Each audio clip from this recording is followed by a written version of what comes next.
저는 6살 된 외손자와 함께 살고 있는 68살 김옥란이라고 합니다. 제 인생에서 가장 평범하고 행복해야 했던 하루가 어떻게 지옥으로 떨어지는 시작이 되었는지, 지금도 그날을 떠올리면 손이 떨리고 가슴이 콱 막혀 옵니다. 한라산에 단풍이 곱게 물든 어느 가을날이었어요. 엄마, 준비 다 하셨어요? 출발할게요. 사위, 조연우 처가 현관 앞에서 소리쳤습니다. 차 엔진 소리가 골목 끝까지 울려 퍼졌지요. 알았어.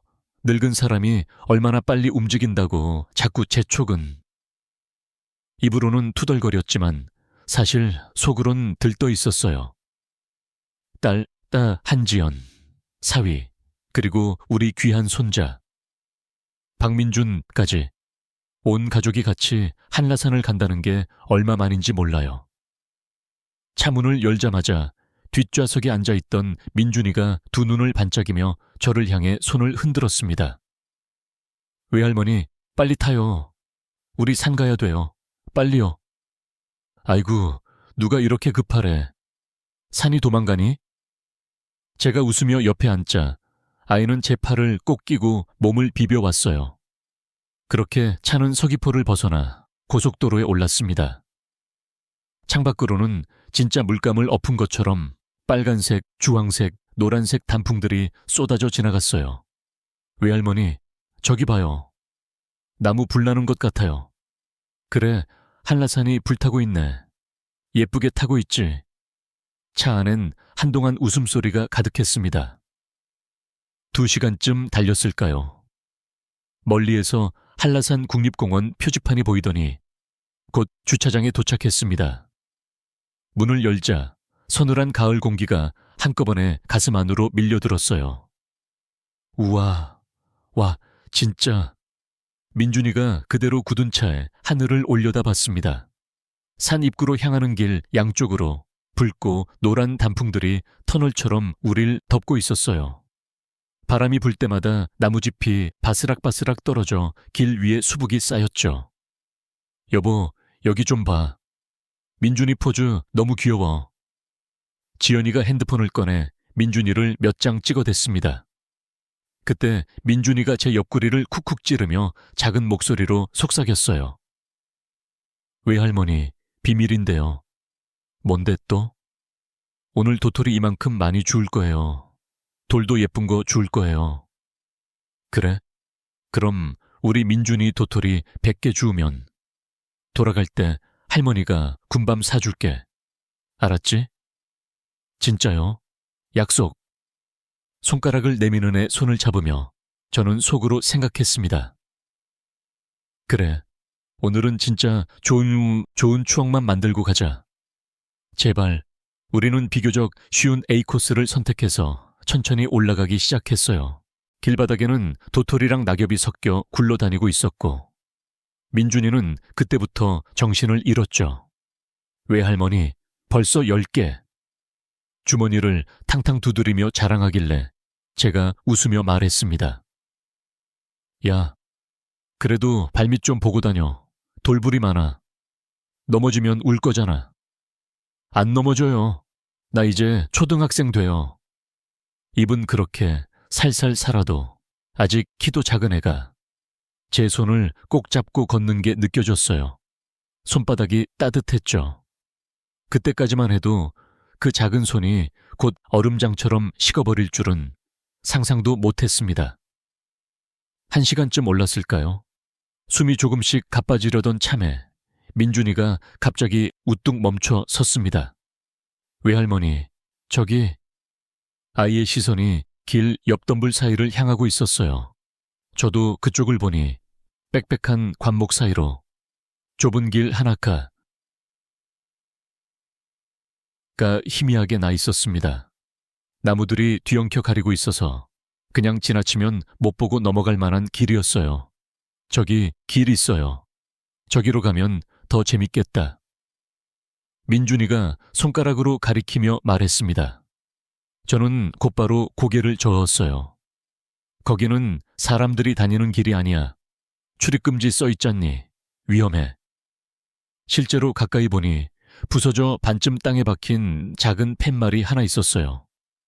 출입 금지, 관계자 외 출입 제한.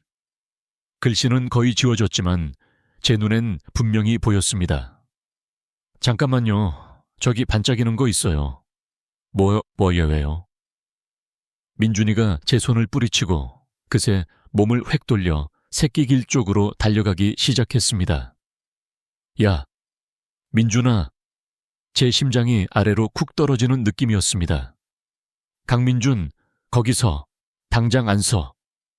현우가 욕을 섞어가며 뒤에서 소리쳤지만 아이는 이미 덤불 사이로 사라진 뒤였어요.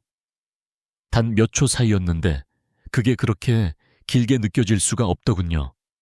폐부까지 차가운 바람이 쑤셔 들어오는 기분이었습니다. 얼마나 지났는지 모릅니다. 아마도 몇 분뿐이었을 거예요. 근데 제게는 몇 시간 같았습니다. 아, 진짜 이 녀석. 현우가 거친 호흡을 내쉬며 덤불을 헤치고 다시 나왔습니다.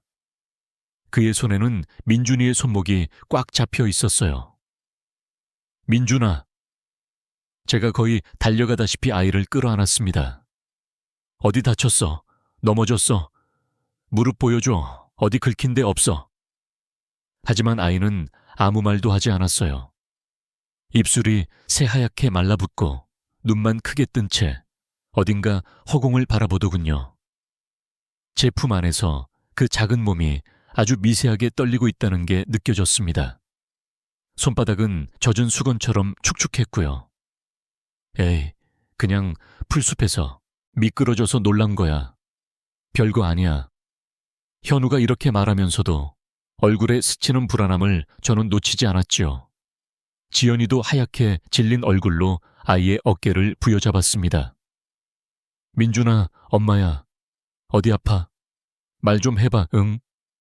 하지만 아이는 고개만 아주 조금 끄덕일 뿐 그 어떤 소리도 내지 않았습니다. 야, 뭐야. 완전 여긴 공포영화 세트장 같은데? 우리가 다시 길을 올라가고 있을 때 뒤에서 누군가 툭툭 웃으며 떠들었어요. 다른 등산객들이 스쳐 지나가며 농담을 던지는 소리였죠. 그런데 우리가 중턱에 조금 더 다다랐을 때였습니다. 위쪽에서 거의 뛰어오다시피만 내려오는 남자 하나가 눈에 들어왔어요. 등산복을 제대로 갖춰 입고 배낭까지 맨 딱 봐도 산 좀 타본 사람처럼 보이는 중년 남자였어요. 하지만 얼굴이 이상했습니다. 땀이 비오듯 흘러내리고 눈은 무언가에 쫓기는 사람처럼 휘둥그레져 있었죠. 그가 우리와 가까워지자 갑자기 걸음을 멈췄습니다. 그리고 제 뒤에 바짝 붙어있는 민준이를 아주 오래, 아주 깊게 쳐다봤습니다. 저기, 혹시... 입술이 떨리는 게 멀리서도 보일 정도였어요. 그러더니 갑자기 제 팔을 확 붙잡는 겁니다. 할머니. 그의 목소리는 거의 찢어질 듯한 속삭임이었습니다. 아이고, 이 사람 뭐야? 손 놔요. 저는 놀라서 팔을 빼려 했지만 그의 손은 돌처럼 굳어 있었어요. 아이, 있잖아요. 지금 당장 산 밑으로 내려가세요. 제발요. 여기 산이 썩었습니다. 더 이상 올라가면 안 돼요. 그의 눈이 떨렸습니다. 공포, 절망, 초조함. 그 모든 게 뒤섞여 타오르고 있었어요. 뭐라는 거예요, 아저씨? 약 드셨어요? 현우가 눈살을 찌푸리며 제 팔을 잡아 빼냈습니다. 야, 아저씨, 남의 가족 붙잡고 이게 뭐 하는 짓이에요? 애 앞에서 헛소리 그만하고 그냥 내려가요. 등산하기 싫으면 혼자 내려가든가. 남자는 현우를 한번 흑이 쳐다봤습니다. 그 눈에는 화도 분노도 아니고 딱 하나, 체념가 같은 게 보였어요. 그리고 다시 민준이를 똑바로 바라봤습니다. 봤구나. 그걸 아주 작게 중얼거리더니 덧붙였어요. 꼭 지켜요. 늦기 전에. 그 말만 남기고 그는 산 아래쪽으로 미친 사람처럼 뛰어 내려가기 시작했습니다. 몇 초도 안 돼서 그 넓은 등산로 한가운데에서 그 사람 흔적이 완전히 사라졌어요. 뭐야 저 사람? 진짜 또라이 아니야? 현우가 어이없다는 듯이 웃으며 말했습니다. 하지만 저는 웃을 수가 없었습니다. 그 남자의 눈동자가 제 가슴에 비수처럼 박혀서 떨어질 생각을 안 했거든요. 진우야, 우리 그냥 내려가자. 잠시 후 저는 조심스럽게 말문을 열었습니다. 또 시작이다 연마. 왜 그래 또. 그 사람 표정 못 봤어. 그건 그냥 이상한 사람 얼굴이 아니야. 뭔가 정말 큰일이 난 사람 얼굴이었어. 엄마, 세상에 별 사람 다 있어.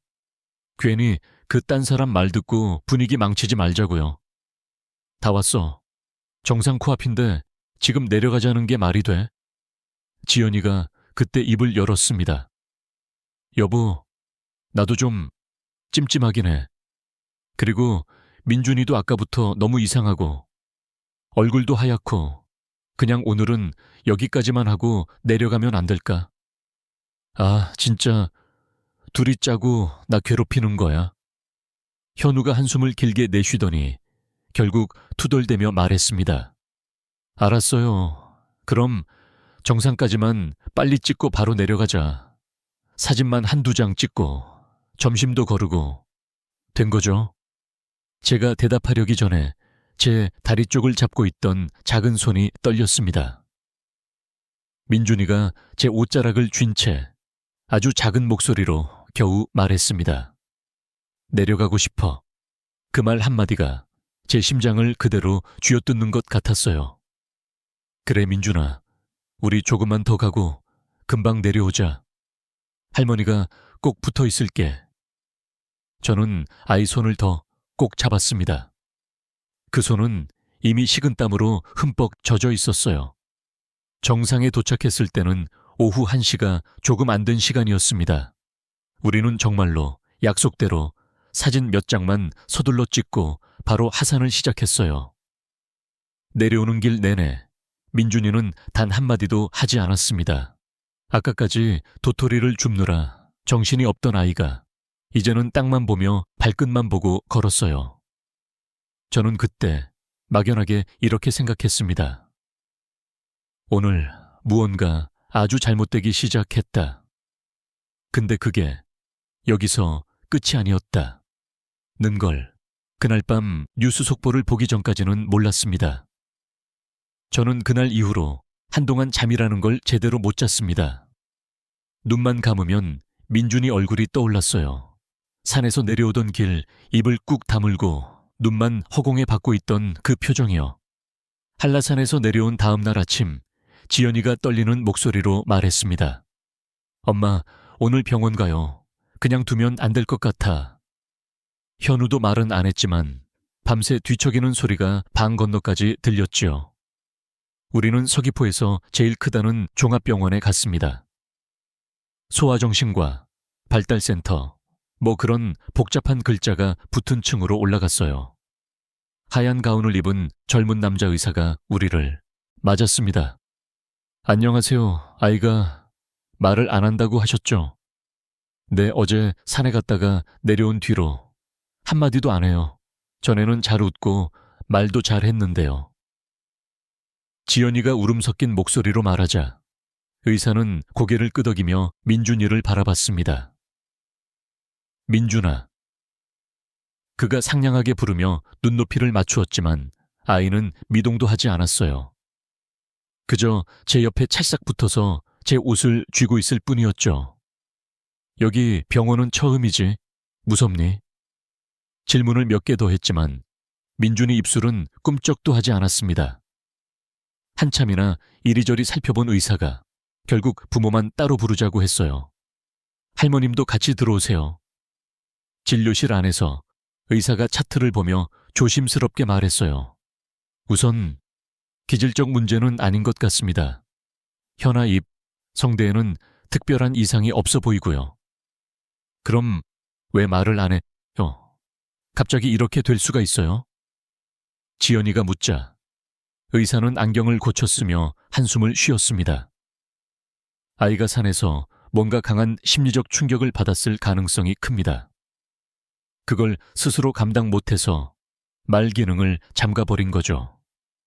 쉽게 말하면 심한 공포로 인한 일시적 실어증입니다. 일시적, 그럼 다시 말하게 되는 거죠? 네, 가능성은 높습니다. 다만 시간이 얼마 걸릴지 예측하기 어렵고요.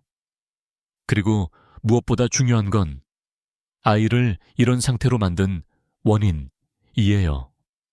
그날 산에서 뭘 봤는지, 무엇을 들었는지 그걸 알아내야 합니다. 의사의 말이 끝나자 진료실 안공기가 더 차갑게 느껴졌어요. 그걸 우리가 어떻게 알아내요? 애가 말을 안 하는데. 제가 짓눌린 목소리로 묻자 의사는 조심스럽게 제안을 했습니다. 말을 강요하지 마세요. 대신 그림이나 놀이, 블록 같은 걸로 표현하게 해보세요. 특히 그림이 도움이 많이 됩니다. 아이가 머릿속에 있는 걸 우회적으로 꺼내게 해주세요. 집으로 돌아오는 차 안에서 아무도 입을 열지 않았습니다. 와이퍼가 부지런히 유리창을 쓸어내리는 소리만 들렸죠. 다 엄마 때문이야. 운전대를 잡은 현우가 낮게 중얼거렸습니다. 저는 분명히 들었어요. 뭐라고? 아니에요. 그는 얼버무리려 했지만 이미 제 귀엔 박혔죠. 제 속에서 뭔가 부글부글 끓기 시작했습니다. 집에 돌아오자마자 지연이는 작은 책상을 거실 한켠으로 끌어다 놓고 종이와 크레파스를 꺼냈어요. 민준아, 우리 여기서 그림 그려볼까? 엄마가 색연필도 새로 샀어. 아이는 아무 말도 하지 않았지만 지연이가 손을 이끌자 순순히 책상 앞에 앉았습니다. 작은 손이 크레파스를 집어들었어요. 처음 며칠은 그냥 평범한 그림이었습니다. 하늘, 나무, 집, 로봇, 자동차. 색도 예뻤어요. 파랑, 초록, 빨강, 노랑. 저는 속으로 다행이다. 그냥 시간이 해결해 주겠지. 하고 스스로를 달랬습니다. 그런데 나흘쯤 지나면서부터 그림이 변하기 시작했습니다. 민준이는 어느 순간부터 검은색과 회색, 남색만 집어들었어요. 종이 위는 온통 시커먼 선과 얼룩으로 가득 찼습니다.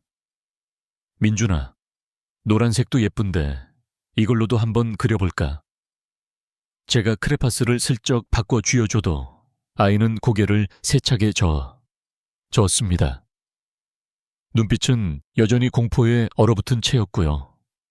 어느 날 설거지를 하다 말고 거실을 힐끗 봤는데 민준이 앞에 놓인 그림 한 장이 눈에 들어왔습니다. 그냥 지나칠 수 없는 그림이었어요. 어머, 이게 뭐야? 저도 모르게 손이 먼저 나가 그림을 집어들었습니다. 종이 가운데에는 크게 판 구덩이 같은 것이 그려져 있었어요. 깊고 어두운 구덩이. 그 주위로 사람 형체들이 삐뚤빼뚤하게 둘러서 있었죠. 그리고 그 구덩이 안에는 둥근 통 같은 것들이 빽빽하게 그려져 있었습니다. 빨강, 파랑, 노랑. 그런데 그 위에 모두 어린아이가 그렸다고 믿기 힘든 해골 표시호가 그려져 있었어요. 민준아, 이게 뭐야? 이거 어디야? 제가 숨을 죽이며 묻자 아이는 제 눈을 피했습니다. 대신 손에 쥐고 있던 검은 크레파스로 구덩이 옆에 한 사람을 덕겸 그리기 시작했어요. 산을 내려달리는 모양 같은 작은 사람. 옷 색깔은 회색. 그 뒤에는 온통 검은 사람 그림들이 따라오는 모습이었습니다. 제 심장이 쿵 내려앉는 소리가 귀에서 들리는 것 같았습니다. 저 사람, 산에서 우리한테 내려가라고 했던 그 아저씨. 제 입에서 저절로 말이 새어나왔습니다. 그때였습니다. 엄마, 또 시작이네.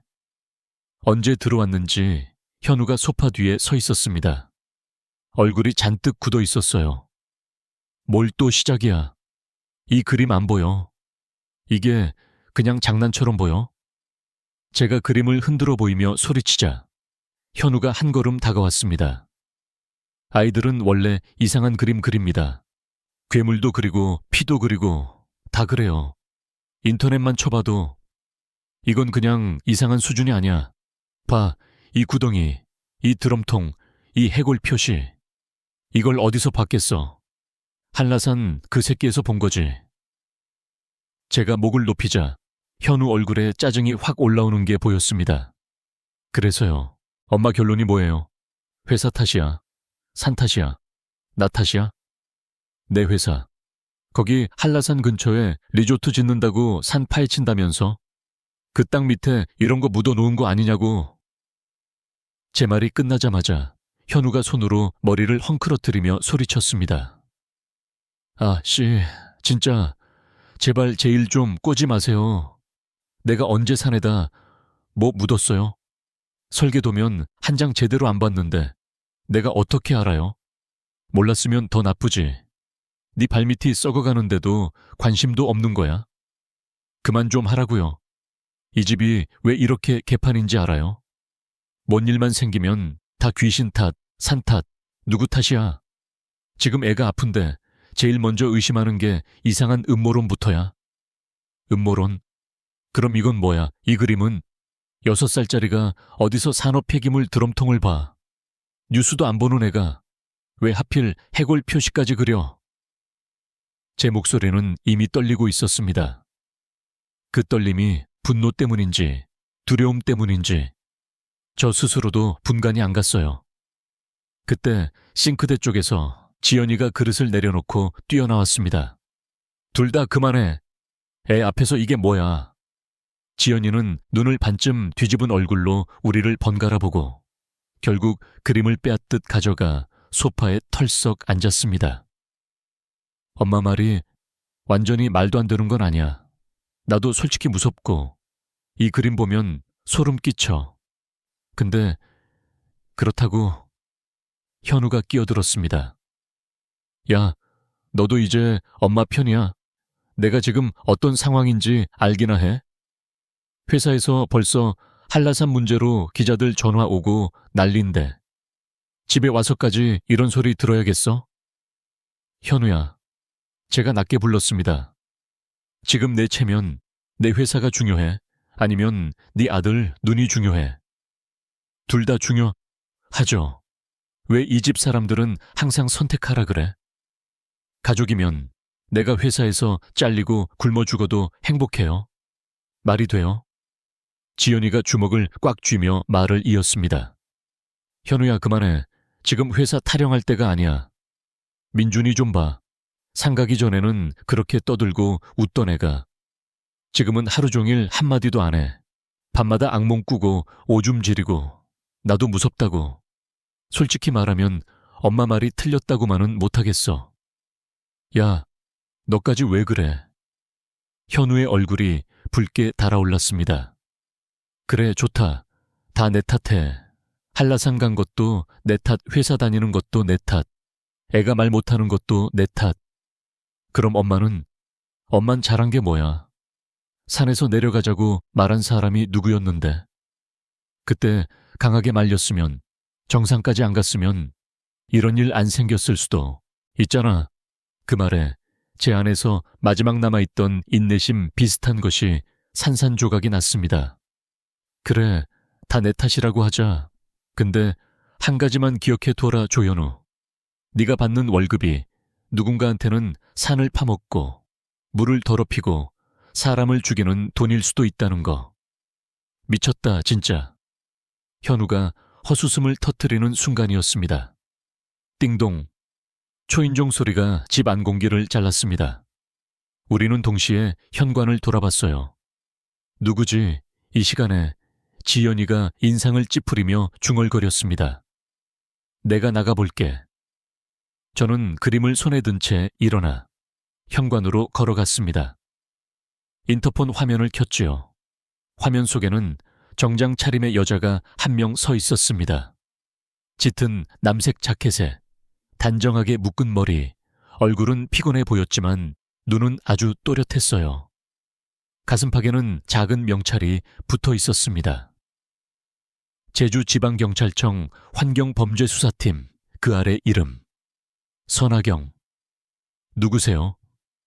제가 묻자 화면 속 여자가 신분증을 화면 가까이 들이밀었습니다. 안녕하세요. 김옥란 씨, 댁 맞으시죠? 저는 제주지방경찰청 소속 선하경 경위입니다. 지난번 한라산 등산객 사망 사건 관련해서 몇 가지 여쭤보고 싶은 게 있어서요. 한라산 사망 사건. 제 손에 들려있던 검은 그림이 덜덜 떨리기 시작했습니다. 이미 뉴스에서 다 사고라고 했잖아요. 제 입에서 저절로 툭 튀어나왔습니다. 화면 속 선하경이 아주 미세하게 웃었습니다. 그러나 그 웃음은 조금도 따뜻하지 않았어요. 네, 공식 입장은 그렇습니다. 그녀가 낮게 말을 이었습니다. 근데요, 어머님, 저는 그 사고라는 말이 영 마음에 안 들더라고요. 그녀는 잠시 제 눈을 똑바로 바라봤다가 한마디를 덧붙였습니다. 무엇보다 사망자의 마지막 동선을 확인해보니 그 사람이 죽기 직전에 마지막으로 말을 건 사람들이 바로 어머님 가족이더군요. 제 심장이 한 번 세게 내려앉았습니다. 그리고 제 손에 쥔 민준이의 검은 그림이 갑자기 증거처럼 느껴지기 시작했습니다. 선하경 경위가 집 안으로 들어왔을 때 저는 처음부터 이 여자가 만만한 사람이 아니라는 걸 직감했습니다. 말투도 눈빛도 괜히 공손한 척하는 나쁜 놈들이랑은 달랐어요. 어머님, 잠깐만 이쪽에 앉으시겠어요? 선하경이 테이블 위에 서류 파일을 내려놓았습니다. 그 옆에는 태블릿이 하나 있었어요. 현우는 팔짱을 낀 채 벽에 기대 서 있었고 지연이는 민준이 옆에 찰싹 붙어 앉아 아이 손을 감싸 쥐고 있었습니다. 한라산에서 내려오실 때 중년 남자 한 분을 만나셨죠. 위에서 뛰어 내려오다가 어머님 팔 붙잡고 뭐라고 했다고. 맞습니까?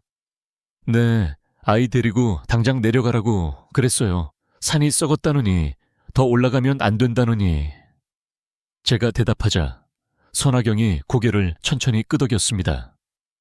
그러더니 태블릿 화면을 제 쪽으로 돌려 보여줬어요. 이 사람 맞으시죠? 화면 속에는 주민등록증 사진 하나가 크게 떠 있었습니다. 한라산에서 봤던 그 남자. 땀범벅이던 얼굴이 이번에는 말끔하게 정면을 바라보고 있었어요. 맞아요. 이 사람이에요. 제 입이 저절로 달싹였습니다.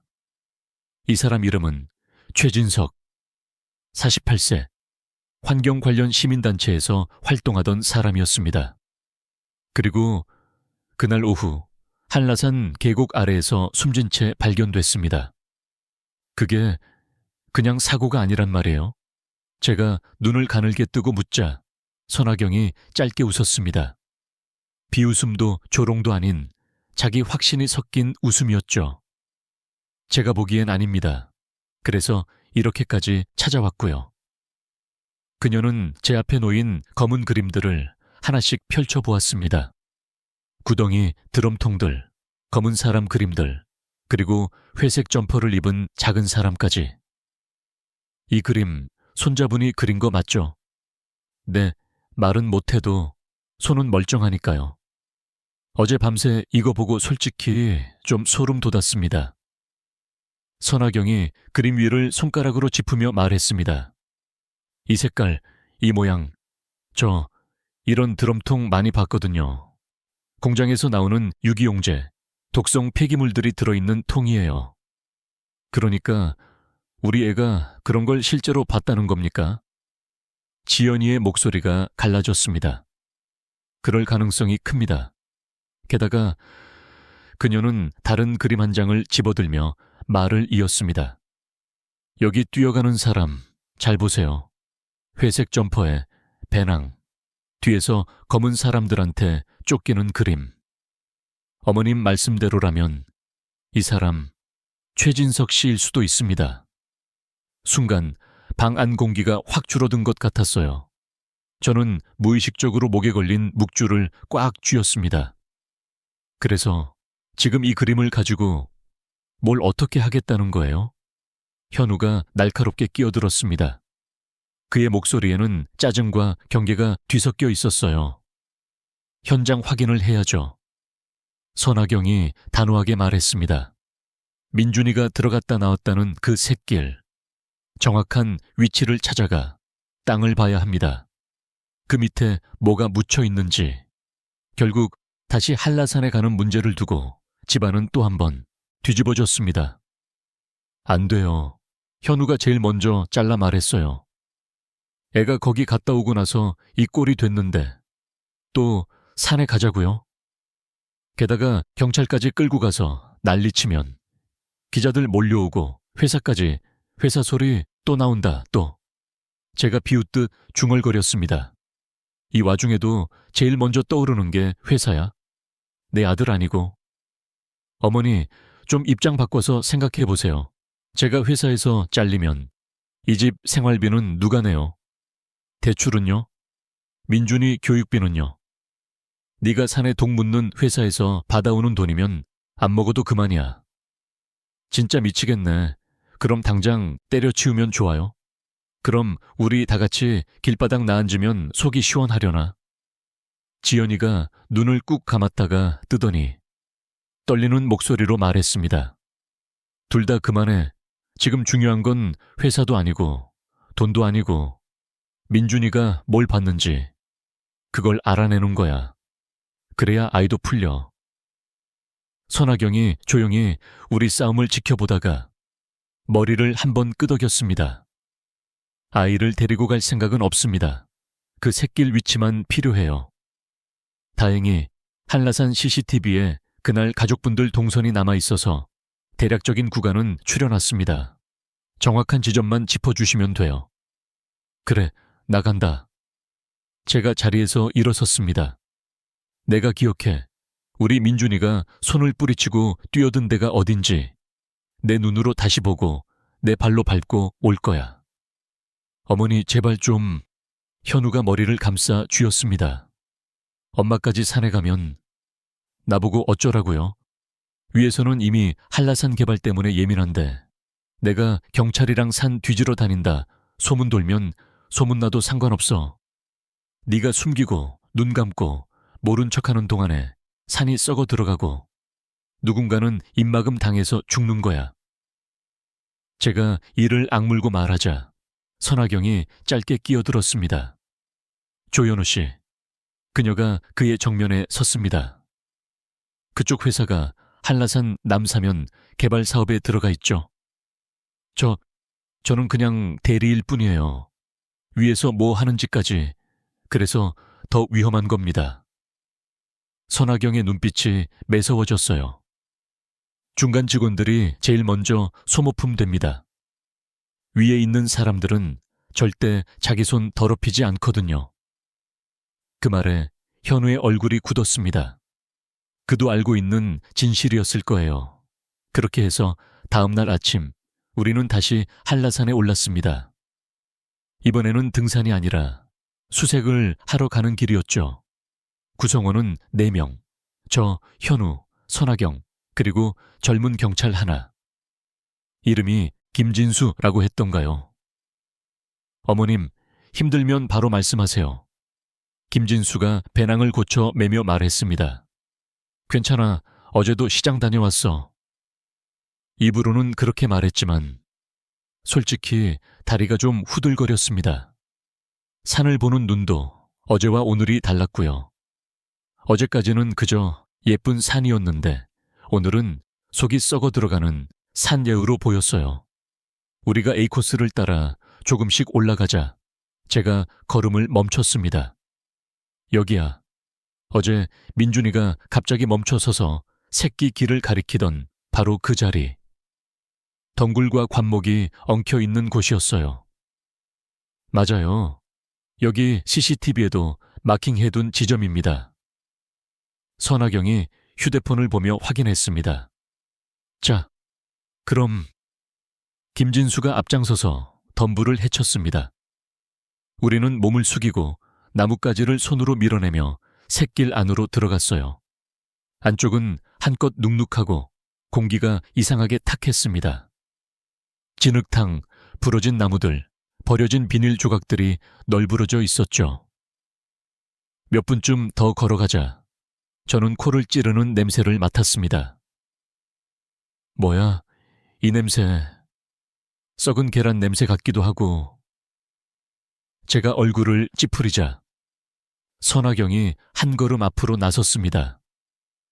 그녀 표정이 단숨에 굳어졌어요. 이 냄새, 유기용제, 페인트 희석제, 공장 폐수, 섞인 냄새입니다. 이거 그냥 흙 냄새 아닙니다. 우리가 마지막 덤불을 밀어 젖히자 갑자기 시야가 확 트였습니다. 거기에는 마치 산속이 아니라 공사장 한가운데 같은 모습이 펼쳐져 있었어요. 바닥은 굴착기로 파헤친 흔적이 역력했고 커다란 구덩이들은 흙으로 대충 덮인 채 군데군데 남아 있었죠. 한쪽에는 파란 천막이 어설프게 쳐져 있었는데 바람에 들춰질 때마다 안쪽이 살짝 보였습니다. 드럼통, 파이프, 비닐에 쌓인 무엇들. 멀리서도 보일 정도였어요. 봤지? 우리 애가 그린 거하고 똑같잖아. 제 입에서 쉰 목소리가 새어나왔습니다. 사진부터 찍겠습니다. 선아경이 바로 휴대폰과 카메라를 꺼내 여러 각도에서 촬영을 했습니다. 그때였습니다. 야, 어디선가 날카로운 남자의 목소리가 들려왔습니다. 거기서 뭐 하는 사람들이야? 우리가 고개를 돌리는 순간 저쪽에서 큰 개 한 마리가 미친 듯이 짖으며 달려오는 게 보였습니다. 목줄이 어느 정도 길게 풀려 있었고 쇠사슬이 덜그럭거렸어요. 개를 잡고 있는 남자 둘이 빠르게 다가왔습니다. 검은 점퍼, 모자, 선글라스. 딱 봐도 경비원 같은 복장이었죠. 여기 출입금지 구역입니다. 누가 허락하고 들어왔습니까? 앞에 서 있던 남자가 목소리를 높였습니다. 김진수가 먼저 신분증을 꺼내 들었습니다. 우리는 경찰입니다. 환경범죄 수사 중입니다. 출입허가 오늘 아침에 다 받았습니다. 경찰? 남자가 비웃듯 코웃음을 쳤습니다. 위에서 연락도 없이 웃기고 있네. 여긴 리조트큐 쪽 임차부지야. 아무나 기웃거릴 곳이 아니라고. 그 이름을 듣는 순간 저도 모르게 현우를 돌아봤습니다. 현우 얼굴이 하얗게 질려 있었습니다. 지금 뭐라고 했어요? 어느 리조트라고. 제가 한 발 앞으로 나가며 물었습니다. 뭐긴 뭐야 할머니. 요즘 뉴스에 많이 나오잖아. 한라산 뷰에 온천까지 만든다는 그 남자 가슴팍에 붙은 로고가 눈에 들어왔습니다. 현우가 매일 입고 나가는 회사 점퍼에 있는 로고와 똑같은 모양이었어요. 봤지? 제가 이를 악물고 속삭였습니다. 내 회사야. 현우는 아무 말도 못하고 입술만 달달 떨고 있었습니다. 저 사람 말은 여기 그냥 공사 준비만. 가만히 있어요, 조현우 씨. 선아경이 차갑게 잘랐습니다. 그리고 경비들을 향해 한치도 물러나지 않는 목소리로 말했어요. 지금 우리가 뭘 보고 뭘 맡고 있는지 알겠습니까? 여기서 조금만 더 파면 드럼통이 몇 개나 나올까요? 10개? 100개? 그 이상? 입 조심해 아가씨. 다른 경비가 낮게 으르렁거렸습니다. 이 일, 윗선 다 알고 하는 일이야. 괜히 나대다가 다칠 수 있어. 윗선?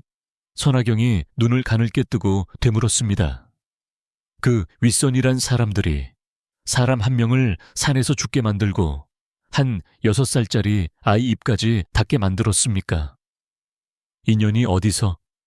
경비가 한 걸음 더 다가오려는 찰나 개가 더 미친 듯이 짖으며 앞으로 튀었습니다. 목줄이 팽팽히 당겨졌고 침이 사방에 튀었어요. 제가 본능적으로 뒤로 물러서자 선아경이 살짝 몸을 틀어 제 앞을 가로막았습니다. 할머니, 뒤로 가 계세요. 절대 앞으로 나오지 마세요. 내가 왜 뒤로 가? 내 손자가 여기서 뭘 보고 돌아왔는지 나는 끝까지 보고 갈 거야. 제가 버티자 선아경이 아주 잠깐, 아주 미세하게 웃었습니다. 그리고 속삭였어요. 진짜 세다 우리 할머니. 김진수가 이미 무정이를 들고 본청에 연락을 취하고 있었어요. 여기 불법 폐기물 매립 의혹 현장입니다. 위치 전송했고 사진 확보했습니다. 지원 요청합니다. 긴급입니다. 경비들 얼굴이 점점 굳어갔습니다. 야, 전화해. 위에. 한 명이 슬금슬금 뒤로 물러나더니 주머니에서 휴대폰을 꺼내 누군가에게 전화를 걸었습니다. 예, 회장님, 또 왔습니다. 이번엔 경찰까지요. 사진도 찍은 것 같습니다. 잠시 침묵. 그의 어깨가 약간 떨렸습니다. 예, 알겠습니다. 예, 처리하겠습니다. 그가 전화를 끊고 우리 쪽을 향해 천천히 돌아섰습니다. 그 표정은 아까보다 훨씬 더 차갑고 지독했습니다. 좋게 끝내고 싶었는데 말이야. 그가 낮게 말했습니다. 이제 서로 피차피 볼 일만 남았네. 그 순간 저는 알 수 있었습니다. 이 싸움이 산하고 도토리하고 아이 악몽 정도에서 끝나는 이야기가 아니라는 걸요. 이제부터는 사람들 위에 앉아있는 괴물들하고 싸워야 한다는 걸요. 그리고 그 괴물들이 우리 집 주소와 우리 손자 얼굴까지 알고 있다는 사실이 소름 끼치게 또렷해졌습니다. 서귀포 집으로 돌아온 그날 밤, 저는 TV를 켜놓고도 화면이 눈에 들어오지 않았습니다. 머릿속엔 한라산 그 샛길, 파헤쳐진 땅, 썩은 냄새, 그리고 경비놈들 얼굴만 돌아다녔어요. 엄마, 나경경이가 말하길 오늘 찍은 사진이랑 좌표 전부 본청이랑 환경부 쪽으로 넘긴다고 했어. 지연이가 식탁에 앉아 조심스럽게 말했습니다. 그래, 이제 위에서 나서겠지. 산이 썩어가는데도 가만히 앉아있으면 사람도 아니지. 제 목소리는 낮았지만 안에서는 아직도 피가 펄펄 끓고 있었습니다. 현우는 말없이 소파에 앉아있다가 갑자기 자리에서 벌떡 일어났어요. 휴대폰 화면에 뭐가 떠 있는지 얼굴이 질려 있었습니다. 서울 본사에서 부르네요. 그래, 부르겠지. 제가 콧방귀를 뀌었습니다. 산속에서 쓰레기 묻어놓은 거 들켰는데 가만히 있겠냐, 어느 놈 책임으로 돌릴까 골머리 앓겠지. 엄마, 제발 그만 좀 해요. 현우가 이를 꽉 물었습니다. 지금 회사에서 어떤 눈으로 날 보고 있는지 알아요? 내가 경찰이랑 한패 먹고 회사 뒤통수 친 거로 소문 돌고 있다고요. 뒤통수는 네 회사가 먼저 쳤지. 등산객들 발밑에 독극물 묻고 산을 쓰레기장으로 만든 게 누군데. 제가 묻었어요. 현우 목소리가 확 튀어올랐습니다. 회사에서 시키는 대로 서류 보고 계약서 챙기고 현장 사진 몇 장 전달한 게 다야. 내가 굴착기 몰고 산을 팠어. 내가 드럼통을 들고 올라갔냐고. 그래, 넌 늘 그랬어. 내가 한 게 아니다. 제가 비웃었습니다. 근데 그런 사람들이 제일 먼저 공범되는 거야. 눈 감고 모른 척하고 입 닫고 월급이나 받아먹는 사람들. 그럼 엄마는? 현우가 주먹으로 테이블을 쿵 내리쳤습니다. 엄마는 그렇게 떳떳해요. 산에서 그 아저씨가 내려가라고 했을 때 바로 돌려보냈으면 어땠을까 생각은 안 해봤어요? 그때 강하게 막았으면, 우리가 정상까지 안 갔으면 애가 그런 꼴 안 됐을 수도 있잖아.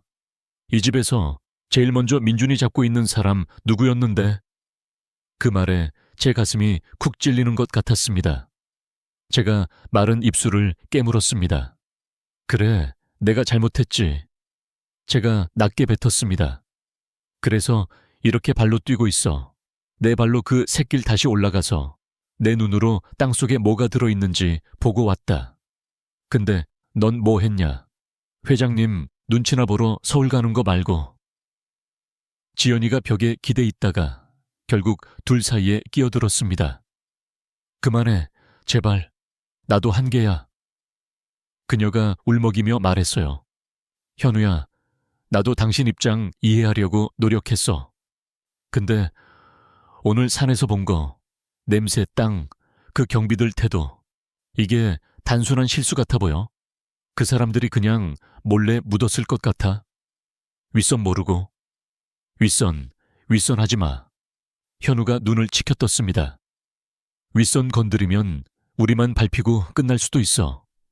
세상이 그렇게 정의롭게만 돌아가는 거 아니야.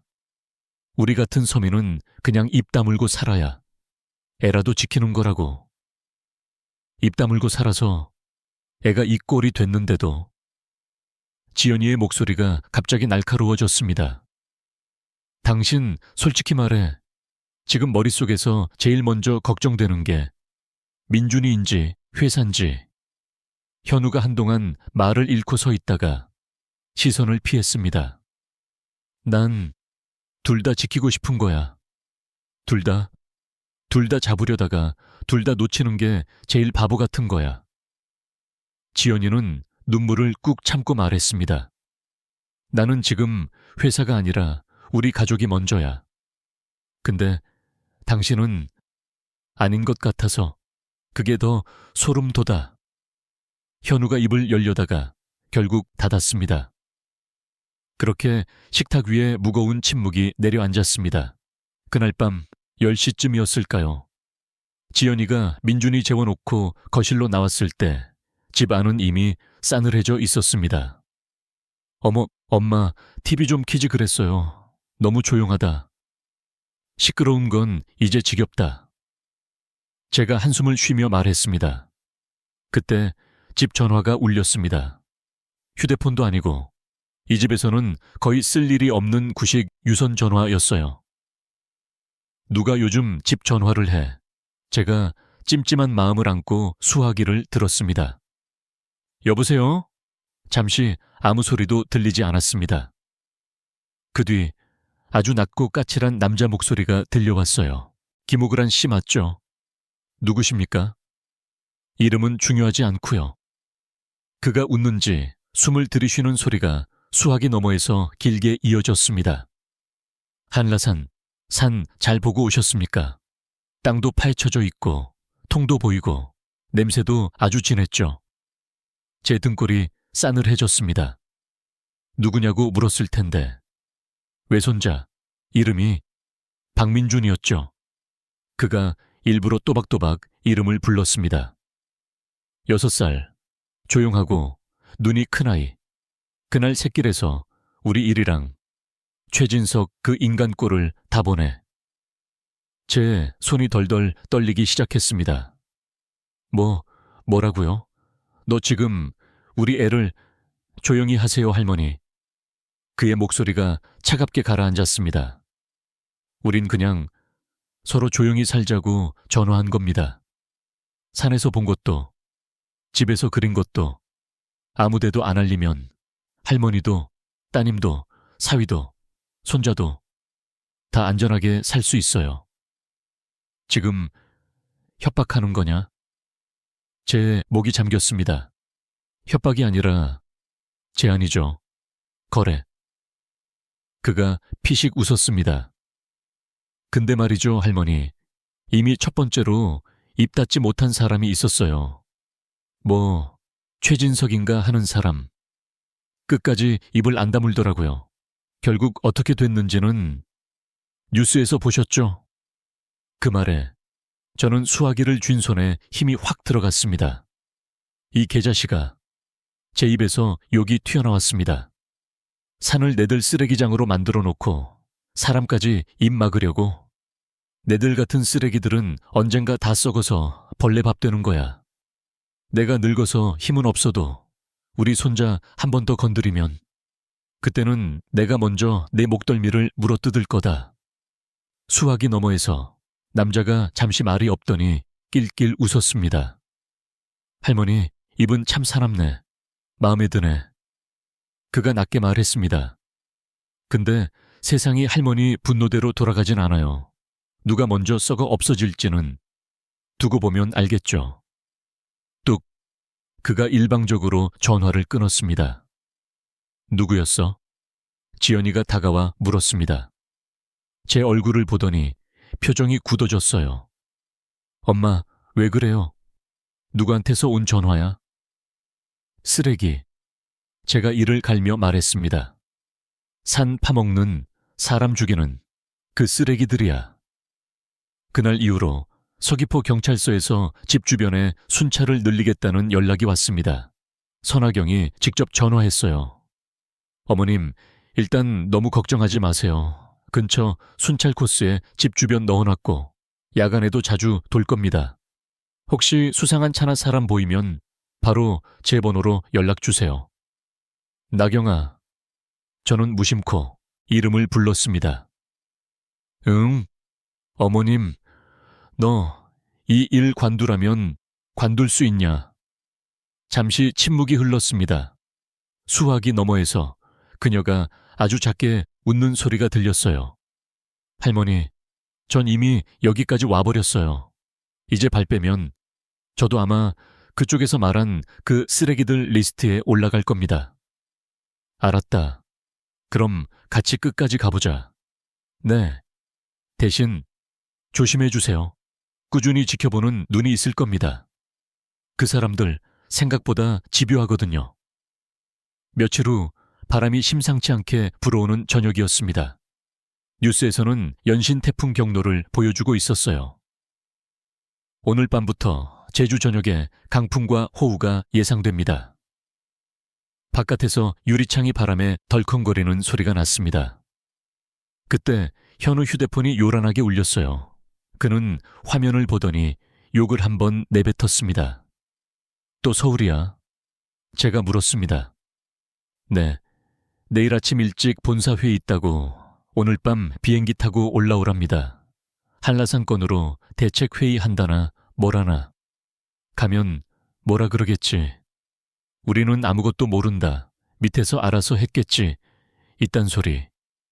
제가 차갑게 말하자 현우가 눈을 감았다 떴습니다. 엄마, 나도 무섭습니다. 근데 안 가면 바로 잘릴 거예요.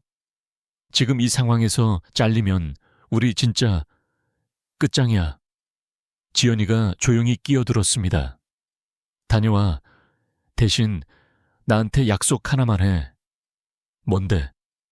회사가 뭐라 하든 폐기물 묻은 적 없다, 모른다, 그런 거. 당신 입으로 거짓말 하지는 마. 현우가 씁쓸하게 웃었습니다. 이미 수사 들어갔는데 내가 뭐라 떠들어 봤자야. 근데 알았어. 최소한 내 입으로는 덮지 않을게. 그렇게 현우는 짐을 챙겨 비바람 속으로 서둘러 나갔습니다. 문 닫히는 소리가 이상하게 길게 울렸어요. 1시간쯤 지나 지연이 휴대폰을 보며 얼굴을 찡그렸습니다. 어머, 어떡하지? 왜? 유치원에서 긴급 학부모 회의하래. 한라산 사건 뉴스에 민감한 부모들 많다고. 내일 애들 숲 체험 프로그램 취소 문제 때문에. 다 나와달래. 가지마, 비도 오는데. 제가 바로 잘랐습니다. 근데 안 가면 꼬투리 잡히기도 하고. 어차피 집에서 여기까지 걸어서 15분도 안 걸리잖아. 금방 갔다 올게. 민준이는 어머니랑 있으면 되잖아. 그래도 엄마. 지연이가 제 눈을 똑바로 바라봤습니다. 나도 무서워. 근데 우리도 최대한 평소처럼 움직여야 저쪽이 함부로 못 움직여. 맨날 죽은 사람처럼 숨어만 있으면 오히려 표적되기 쉬워. 그 말이 틀린 것도 아니라서 저는 입을 다물었습니다. 금방 다녀올게. 문 꼭 잠그고 이상한 소리 들리면 바로 112 누르고. 알았지? 알았다. 빨리 갔다 와라. 지연이는 우비를 챙겨 입고 민준이에게 다가가 이마에 키스를 했습니다. 민준아, 엄마 금방 올게. 외할머니 말씀 잘 듣고 있어야 돼. 민준이는 말없이 고개만 끄덕였습니다. 눈동자에는 여전히 깊은 그늘이 드리워져 있었어요. 문이 닫히고 집 안에는 저와 민준이 둘만 남았습니다. 창밖에서는 빗줄기가 점점 굵어지고 있었어요. 바람이 창틀을 후려치는 소리가 으스스했습니다. 자, 우리 민준이.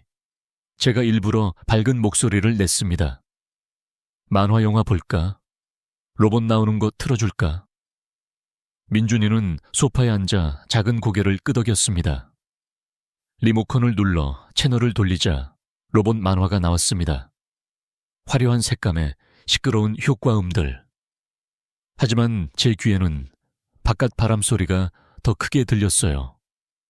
얼마 지나지 않아 따뜻한 담요를 덮고 있던 민준이가 제 허벅지에 머리를 기대더니 숨소리가 고르게 변했습니다.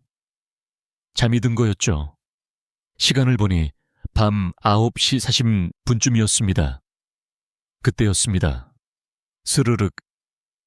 현관 쪽에서 아주 미세한 소리가 들렸습니다. 마치 금속이 금속을 긁는 소리, 아니면 누군가 조심스럽게 손잡이를 만지는 소리 같았어요. 바람이겠지. 스스로를 그렇게 달래고 싶은 마음에 저는 TV 쪽으로 시선을 돌렸습니다. 하지만 심장은 이미 2배 속도로 뛰고 있었습니다. 짤깍, 짤깍.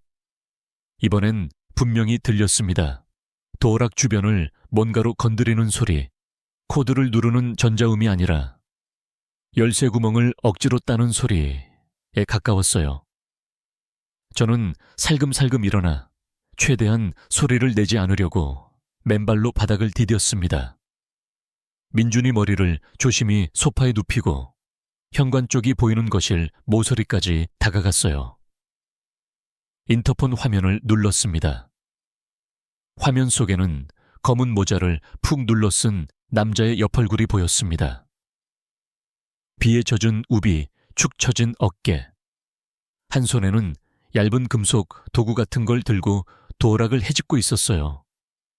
그 순간 등에서 식은땀이 주르륵 흘러내렸습니다. 왔구나. 제 입에서 무의식적으로 말이 새어나왔습니다. 민준아. 저는 허겁지겁 거실로 돌아와 아이를 흔들었습니다. 민준아, 일어나. 얼른. 응. 외할머니, 왜요? 잠이 덜 깬 아이가 눈을 비비며 저를 올려다봤습니다. 쉿. 저는 손가락을 입술에 가져다 댔습니다. 지금부터 아무 소리도 내면 안 돼. 알았지? 우리 숨은 놀이 하는 거야. 숨바꼭질. 근데 들키면 안 되는 숨바꼭질이야. 절대로. 아이 눈에 금세 공포가 번졌습니다. 하지만 고개를 끄덕였어요. 저는 아이를 번쩍 안아 안방으로 달려 들어갔습니다. 문을 조용히 닫고 잠금 장치를 돌리는 순간 딸깍. 현관문에서 도어락 열리는 소리가 들렸습니다. 숨이 목구멍에 걸린 채 저는 방 안을 두리번거렸습니다. 어디 숨기지? 어디가 제일 안전하지? 눈에 들어온 건 벽장과 옷장 사이의 좁은 틈이었습니다. 겨우 아이 하나 들어갈 만한 공간. 민준아, 여기 들어가. 제가 옷을 한쪽으로 밀어내며 말했습니다. 여기 숨어. 할머니가 부를 때까지. 어떤 소리가 나도 나오면 안 돼. 울어도 안 돼. 소리 내면 안 돼. 알았지? 민준이 눈가에 눈물이 그렁그렁 맺혔습니다. 왜 할머니는요? 나는 제가 쓴웃음을 지었습니다. 할머니는 나쁜 사람을 속일 거야. 그러니까 우리 둘 다 이기려면 민준이가 여기서 조용히 버텨야 돼. 할 수 있지? 아이는 이를 꽉 물더니 작게 고개를 끄덕였습니다. 그 모습을 보고 저는 아이를 틈새 밀어넣고 옷으로 최대한 가렸습니다. 밖에서는 발자국 소리가 났습니다. 현관에서 거실로. 둔탁한 신발 소리가 천천히 그러나 확실하게 다가오고 있었어요. 쿵, 쿵. 거실 테이블에 뭔가 부딪히는 소리, TV 근처를 뒤지는 소리, 서랍을 여닫는 소리. 그다음 복도로 향하는 발소리가 들렸습니다. 안방 문 앞에 멈춰선 기척이 느껴졌어요.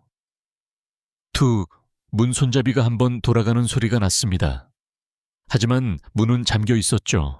잠시 정적, 그 뒤 낮고 길게 끌리는 목소리가 문 너머에서 들려왔습니다. 할머니, 남자의 목소리였습니다. 낯설지만 너무나도 또렷한, 차갑고 건조한 소리. 거기 계시죠? 그가 문을 손가락으로 툭툭 두드리며 말했습니다. 문, 열어요. 나 여기 오는데 좀 고생했거든요. 저는 가위를 찾기 위해 서랍을 열어 젖히며 입술을 깨물었습니다. 손에 잡힌 건 큰 가위 한 자루와 헤어스프레이, 그리고 무거운 유리 향수병. 쿵! 이번엔 문을 발로 걷어찬 소리가 났습니다. 문이 덜그럭거리며 흔들렸어요. 벌써 엘리 누르셨겠죠, 그쵸? 남자가 웃었습니다. 근데 경찰이 여기 오기 전에 우리끼리 얘기 좀 하자고요, 할머니. 다시 한번 더 세게 발길질. 쾅! 문이 휘청였습니다. 경첩이 비명을 지르는 듯 삐걱거렸어요. 저는 가위를 꽉 쥔 손에 힘을 줬습니다. 심장이 터질 것처럼 뛰고 있었지만 뒤에 숨어있는 아이를 생각하니 물러날 수가 없었어요. 그래, 이 자식아. 제 속에서 불처럼 치솟는 게 입으로 튀어나왔습니다. 한번 들어와 봐라. 네가 먼저 죽나, 내가 먼저 죽나. 오늘 여기서 끝장 보자. 바로 그때 또 한 번의 거센 발길질이 이어졌습니다. 쾅! 문이 부서지는 소리와 함께 차가운 바람과 젖은 비냄새, 그리고 검은 우비를 걸친 한 남자의 실루엣이 문틀 안으로 스며들었습니다. 그가 한 발을 안으로 들이며 빙그레 웃었습니다. 찾았다, 할머니. 그 웃음이 소름 끼치게 길게 이어졌습니다. 문이 박살나며 부서진 나무 조각이 방 안으로 튀어 들어왔습니다. 검은 우비를 걸친 남자가 문틀을 밟고 천천히 안으로 걸어 들어왔어요. 얼굴반은 모자로 가려져 있었지만 눈빛만은 또렷했습니다. 차갑고 잔인하고 사람을 사람으로 안 보는 눈. 찾았다, 할머니. 그가 비웃듯 입꼬리를 올렸습니다. 당신 누구야? 제 목소리가 떨렸지만 최대한 눈을 부릅뜨고 그놈을 노려봤어요. 뒤쪽 옷장과 벽 사이의 좁은 틈에 민준이가 웅크리고 숨어있다는 걸 절대로 들켜선 안 됐습니다. 이름 같은 게 뭐가 중요해요? 남자가 우비 주머니에서 길고 검은 쇠파이프를 꺼냈습니다. 철제 봉이 조명 아래에서 번쩍이며 반짝였어요. 그냥 할머니 인생 망가뜨리고 조용히 처리하라고 돈 받은 놈이라고 생각하면 됩니다. 여기가 어디라고 멋대로 들어와. 지금 당장 나가. 경찰 오고 있어. 벌써 전화했겠죠. 리비. 그가 코웃음을 쳤습니다. 근데 할머니, 서귀포에서 여기까지 순찰차가 뛰어오려면 최소 10분은 걸려요. 우린 그 사이에 끝낼 거고. 남자가 한 발자국 더 다가왔습니다. 쇠파이프 끝이 바닥을 긁으며 끽 하고 소리를 냈어요. 외손자 어디 있어요? 그 말에 피가 거꾸로 솟는 것 같았습니다. 왜?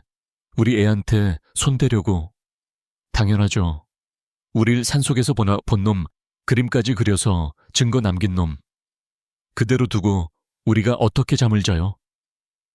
그가 어깨를 으쓱했습니다. 어른들은 말이라도 통하지.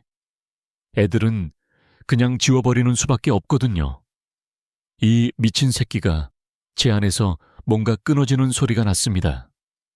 그놈이 쇠파이프를 움켜쥐고 성큼성큼 다가오는 순간 저는 침대 옆 탁자 위에 올려져 있던 헤어스프레이를 번개처럼 집어들었습니다. 오지마, 제가 외치며 스프레이 버튼을 힘껏 눌러 그의 얼굴을 향해 분사했습니다. 으악, 씨발. 스프레이가 그대로 눈이랑 코에 들어갔는지 남자가 눈을 감싸쥐고 비명을 질렀어요. 그 틈을 놓칠 수 없었죠. 저는 화장대 위에 있던 무거운 유리 향수병을 움켜쥐고 악에 받쳐 그놈의 관자놀이를 향해 있는 힘껏 내려쳤습니다. 쾅! 그 악! 향수병이 깨지는 소리와 함께 남자의 이마에서 피가 튀었습니다. 피와 향수 냄새, 스프레이 냄새가 뒤엉켜 방 안 공기가 미친 듯이 매캐해졌어요. 이 년이 진짜... 그가 욕을 내뱉으며 쇠파이프를 휘둘렀습니다. 쾅! 파이프가 화장대를 내리쳐 거울이 산산이 부서졌습니다. 유리 조각이 사방으로 튀었어요. 할머니, 나 오늘 진짜 끝까지 간다. 그가 이를 갈며 다시 제 쪽으로 다가왔습니다. 저는 뒤로 물러나며 손에 잡히는 대로 집어들었습니다. 탁상 스탠드, 서랍 손잡이, 뭐든. 하지만 힘은 확실히 그놈이 저보다 셌습니다.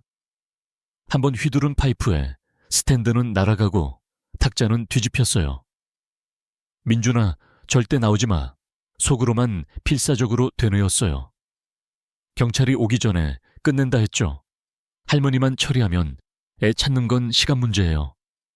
남자가 씩 웃으며 다가오는 순간 제 뒷발이 뭔가에 탁 걸렸습니다.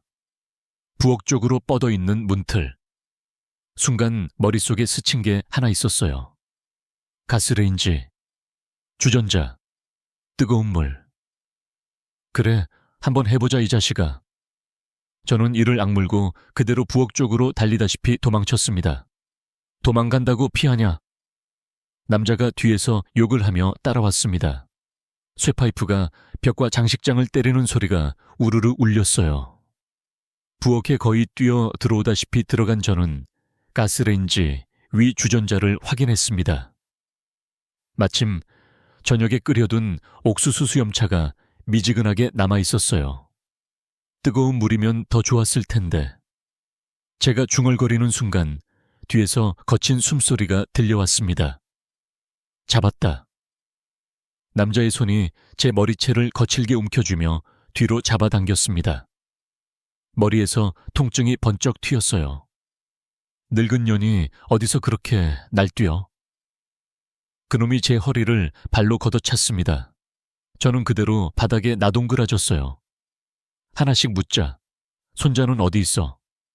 몰라. 안 가르쳐? 그가 제 옆구리를 다시 걷어찼습니다. 크흑! 숨이 턱 막혀 나왔습니다. 눈앞이 잠깐 하얘졌어요. 좋아요. 그럼 한 번씩 찰 때마다 몸 어디가 부러지는지 할머니가 직접 느껴봐요.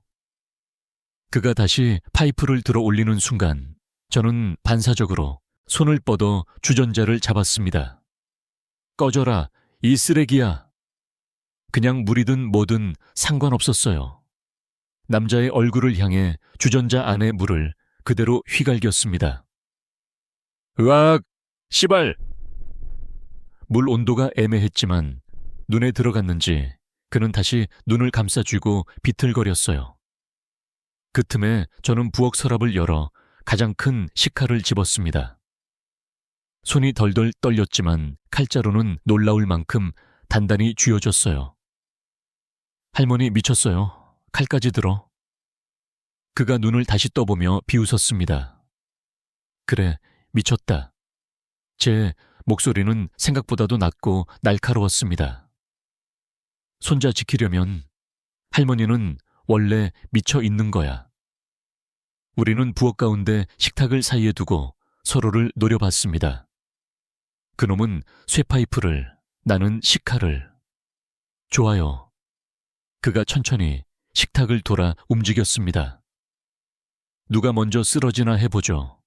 난 사람 여럿 정리해봤거든요. 할머니 같은 노인은 두 번째도 필요 없겠네. 네가 오늘 여기서 죽으면 너 같은 인간 또 만들고 또 시키고 또 쓰레기 묻는 놈들은 조금이라도 겁먹겠지. 제가 이를 갈며 말했습니다. 그래서 난 오늘 쉽게 안 죽는다. 그때 멀리서 아주 희미하게 위잉 하는 소리가 들려오기 시작했습니다. 태풍 속을 뚫고 이리로 달려오는 사이렌 소리.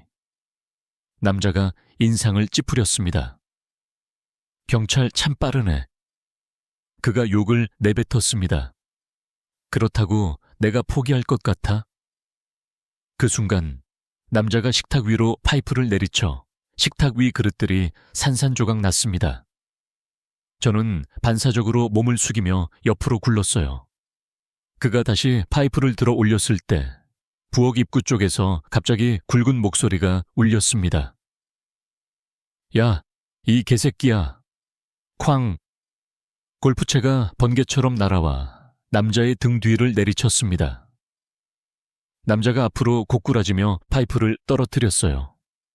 현우야! 저는 놀라서 소리를 질렀습니다. 엄마, 괜찮아? 비에 흠뻑 젖은 채 숨을 헐떡이는 현우가 부엌 문턱에 서 있었습니다. 손에는 골프채가 단단히 쥐어져 있었어요. 이 자식이 우리 집에 감히. 남자가 악을 쓰며 다시 일어나려고 할 때 현우가 이를 악물고 다시 한번 골프채를 내리쳤습니다. 쾅! 끄악! 이번엔 어깨 쪽을 제대로 맞은 듯 남자가 비명을 질렀습니다.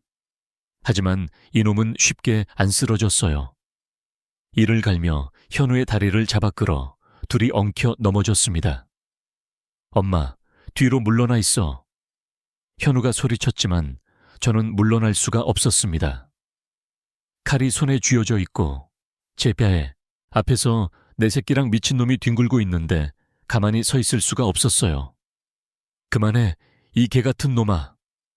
제가 고함을 지르며 다가가자 남자가 현우의 얼굴을 주먹으로 내리쳤습니다. 피가 튀었어요. 현우야! 순간 뒤쪽 현관문 쪽에서 누군가 소리쳤습니다. 경찰이다. 전원 멈춰.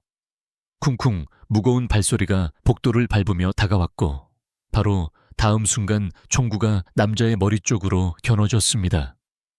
움직이면 쏜다. 익숙한 목소리였어요. 선하경 경이었습니다. 남자는 마지막 발악을 하며 몸부림쳤지만 바로 뒤따라 들어온 형사 둘이 덮쳐서 그의 팔을 비틀어 뒤로 꺾었습니다. 아, 이 개자식들아, 놓으라고. 김태수, 당신을 불법 폐기물 매립, 살인교사 및 미수 협박, 주거침입, 살인미수 혐의로 긴급 체포한다. 선하경이 차갑게 읽어 내려갔습니다. 찰칵 수갑이 채워지는 소리가 부엌 안에 또렷하게 울렸어요. 저는 그제야 다리에 힘이 풀려 부엌 바닥에 털썩 주저앉았습니다. 손에 쥐고 있던 식칼이 덜컹 떨어졌습니다. 엄마, 괜찮아. 피범벅이 된 얼굴로 현우가 저를 바라봤습니다. 입술이 찢어져 피가 흐르고 있었지만 눈은 또렷했어요. 이 바보야. 눈물이 왈칵 쏟아졌습니다. 왜 태풍 오는 밤에 집에 그냥 있지?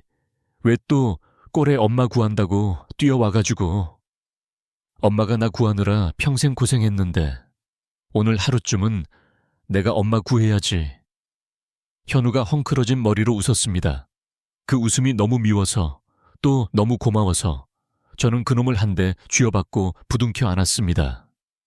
외할머니, 그때 안방 쪽에서 떨리는 목소리가 들렸습니다. 외할머니, 괜찮아요? 민준이었습니다. 문이 부서진 안방에서 옷장 사이 틈으로 조심스럽게 기어나온 아이가 울음을 참으며 저를 바라보고 있었어요. 아이고, 내 새끼. 저는 그 아이 쪽으로 기어가듯 다가가 있는 힘껏 안아 올렸습니다. 괜찮아. 다 끝났다. 나쁜 아저씨 잡혔어.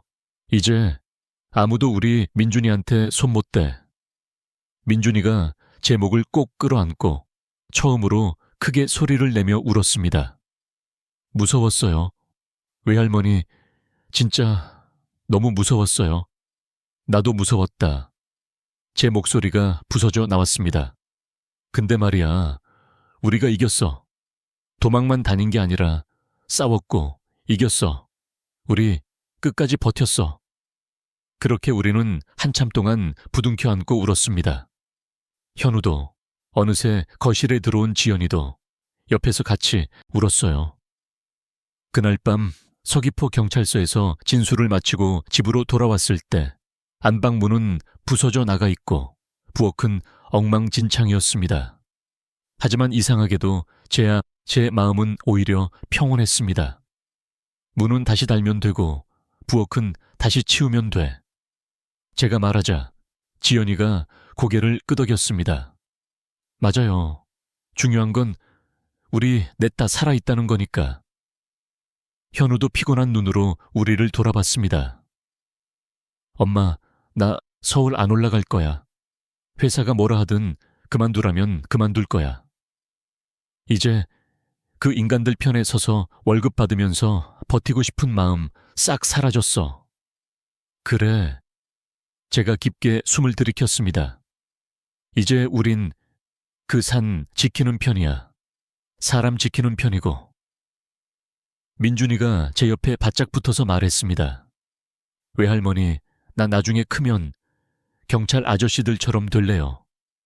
그래, 우리 민준이. 제가 웃었습니다.